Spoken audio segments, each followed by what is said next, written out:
اپنی لکھی ہوئی نظم انسانی حقیقت و فکر آخرت۔ مرنے والوں کو خوب دفنائیں گے لوگ، آگ کے فاتحہ ہوگی اور خوب روئیں گے لوگ۔ پھر چند دن آوازاری ہوگی، پھر وہی شغل تماشا ہوگا اور خوشیاں منائیں گے لوگ۔ بعد از موت تعریفیں ہوں گی، خوب آدمی تھا، پھر اپنے بھی بھول جائیں گے لوگ۔ پھر تیز آندھیاں و طوفان آئیں گے، قبروں کے نشان مٹ جائیں گے، قبریں بھی بھول جائیں گے لوگ۔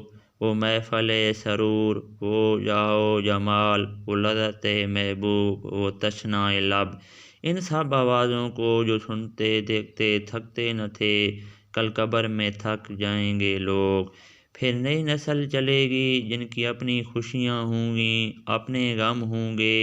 یہ سلسلہ ابد سے چلا ہے اور چلتا رہے گا، دنیاوی حبس کا شکار ہوتے رہیں گے لوگ۔ موت آتی رہے گی، کفن دفن کا نظام ہوتا رہے گا، مریں گے، دفنائیں گے، خوشیاں منائیں گے لوگ۔ جو سلسلہ ابد سے چلا تھا، آخر اس کا اختتام ہوگا۔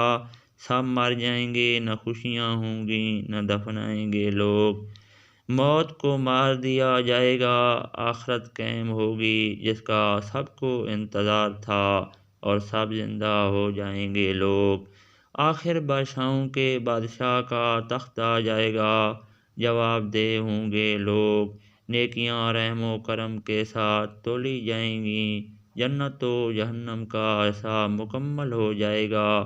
نیکوں کو نیکیوں کا انعام مل جائے گا، اور جہنم میں بھی جائیں گے لوگ۔